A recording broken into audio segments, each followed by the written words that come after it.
I'm very pleased to tell you about a brand new book called Prisoner B3087, based on a true story of the Holocaust. This book was recommended by 6th grader Chandler Marchbanks using the Media Center Schoology group. I researched the book and read the reviews and agreed with Chandler that it would make an excellent addition to our collection. However, I must warn you that it's a very difficult book to read, not because the vocabulary is challenging, but because the content is so distressing. The main character, a young boy named Yannick, was sent to 10 concentration camps, 10 different places where people were starved, tortured, and worked without mercy. Everything Yannick had and everything he loved were brutally taken away from him when he became prisoner B3087. He encountered evil he could never have imagined, but he also saw some surprising glimpses of hope amid the horror. If you're interested in a true account of a young person's life during the Holocaust, then check out Prisoner B3087. Thanks again, Chandler, for recommending this book.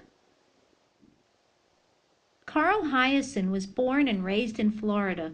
He writes a newspaper column for the Miami Herald and is the author of many best-selling novels, most of which we have in our media center.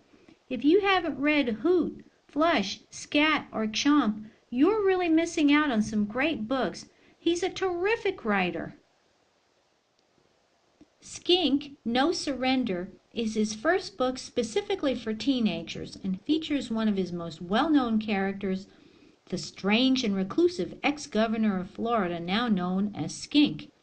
In this novel, Skink and his cousin Richard search for a girl named Mally who has run off with a guy she met online so she could avoid going to boarding school.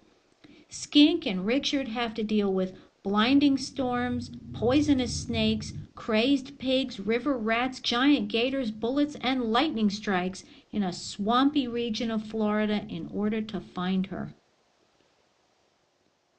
By the way, in case you were wondering, this is an example of a skink. There are many, many different species of them around the world, and some of them even have blue tongues, and they're not really this big. I'm going to introduce 3 new series to you this week. Let's begin with Lone Wolf, the first book in the Wolves of the Beyond series by Catherine Lasky. In the harsh wilderness, a wolf mother hides in fear. Her newborn pup, otherwise healthy, has a twisted paw.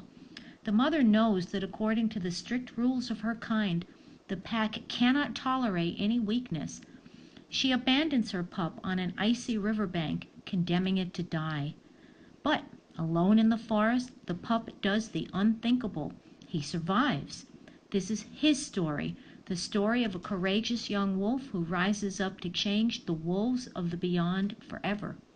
There are 6 books in the series, and I think you'll be amazed at how the author enables you to experience the true life of a wolf pack in a fantasy novel setting.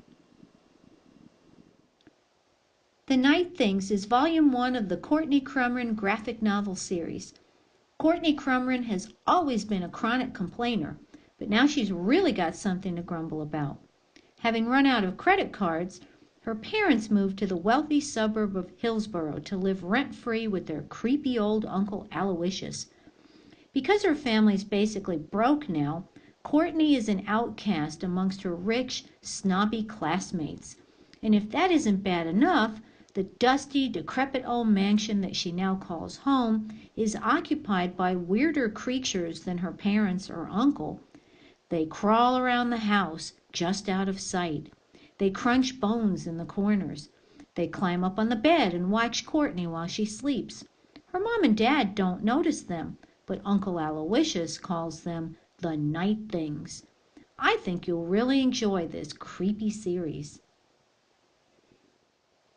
This next series is not so creepy at all, unless you think that babysitting is truly horrifying, which it could be. I'm super excited to introduce the Babysitters Club series to the library because it has been rewritten and fully illustrated by one of our favorite authors, Raina Telgemeier. In Book 1, Kristy's Great Idea, Kristy, Marianne, Claudia, and Stacy are best friends and founding members of the Babysitters Club. Whatever comes up, Cranky toddlers, huge dogs, scary neighbors, prank calls. You can count on them to save the day. Babysitting isn't always easy, and neither is dealing with strict parents, new families, fashion emergencies, and mysterious secrets. But no matter what, the Babysitters Club have what they need most: friendship. It probably goes without saying, but I'll say it anyway. If you love Smile, Sisters, and Ghosts, you will love the new Babysitters Club series. Now it's time to share some sequels or additions to series that you may have started reading already. The first is Return to the Isle of the Lost, Book 2 in the Descendants series. In this volume, Mal, Evie, Carlos, and Jay have received threatening messages demanding they return home. They have a sneaking suspicion that their evil parents are behind the messages, and something Evie sees in her magic mirror confirms their fears. Mal and her friends decide to sneak back to the Isle to get to the bottom of the mystery. Out of Time is the fourth book in the Lumberjanes series. In it, Jen just wants a normal lesson with her cabin, teaching Joe, April, Mal, Molly, and Ripley the basic survival skills needed without any supernatural intervention. But when a blizzard hits the camp, Jen finds herself separated from the girls and in more trouble than ever, until a mysterious taxidermist swoops in to save the day. Who is she? Ha! Did you assume the taxidermist was going to be a man? And what's her relationship to Rosie? Discover how Jen finds her way back to her girls and a way to save the day in Lumberjanes, Book 4. In Amelia Rules, Book 4, Amelia's going to her first dance with a date. But she's not the only one with a boyfriend. Is Amelia ready to accept that her mom might be seeing someone? And what can she say to help her friend Joan, whose dad is going off on a dangerous mission for his job in the military? In When the Past is a Present, Amelia discovers a box of old mementos and photographs that help her learn a thing or two about love, rebellion, and what it means to be a family. This week I'm releasing the third and final book in the Quest for the Spark trilogy, the new Bones series. In the conclusion, it's a race against time for Tom Elm and his friends to find the final piece of the spark before the entire valley, and possibly the whole world, is plunged into eternal darkness. If you enjoyed the original Bones series, don't miss this great new edition. Zombie fans, you'll be pleased to know that there's yet another installment in the Enemy series, The Hunted, Book 6. As you know, if you've been keeping up with these books, the sickness struck everyone 16 and older. First, it twisted their minds. Next, it ravaged their bodies. Now the sickos are roaming the streets, crazed and hungry for young flesh. The author, Charlie Higson, is a huge fan of zombie movies and believes that we shouldn't try to prevent young people like you from experiencing fear because it helps prepare you for later life. When he began writing the Enemy series, he kept ratcheting up the action and the gruesome details to scare the pants off his son. I think that makes him a pretty good dad. Maybe. Anyway, I've heard a lot of you say how much you're enjoying this series, and if you want to start it, be sure you begin with the first book, which is called The Enemy. In Big Trouble, Book 3 of the Friday Barnes series, crime hits close to home when Friday's mother is kidnapped. And that's not the only mystery she has to solve. Back at Friday's exclusive boarding school, a new VIP student has just arrived. A Norwegian princess, no less. And a master thief is causing chaos on campus. Can Friday crack the case of her missing mother, get a royal brat under control, and unmask the elusive thief? Find out in Friday Barnes' Big Trouble. Well, it's time for another look at the top 16. Things sure are heating up as we get closer and closer to March Madness, which is less than 2 weeks away now.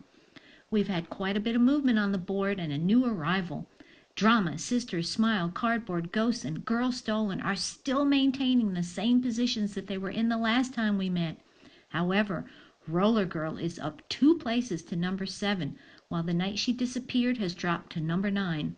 The Raft continues to rise and is up 2 places to number 11, while The Night Gardener and Guinness World Records 2015 are both down 1. Diary of a Wimpy Kid, The Ugly Truth is up 1 to number 14. The Fourth Stall is down to number 15. And brand new on the board is the graphic novel El Defo in 16th place. Wow! Things are getting pretty serious now. Whichever books are in the top 16 on Friday, March 3rd, will be the ones that enter the tournament on Monday the 6th. You'll be able to start voting for your favorite book that Monday. I'll be giving you more information next week about how the voting process works, but I do want to let you know that you will need your agenda as your voter ID in order to cast a vote. During the first 3 rounds, you'll be able to vote once a day, but during the 4th and final round, you will only get 1 vote. The library will be open for voting all day, every day, once the tournament begins, and we'll be giving away lots of prizes during the tournament. Stay tuned for more information coming up during next week's Media Moment and in Schoology on Wednesday, March 1st. It was terrific sharing great books with you again. Thanks for tuning in. Be sure to thank your teacher for showing the video. Please subscribe to my channel and don't forget to be awesome. Bye-bye.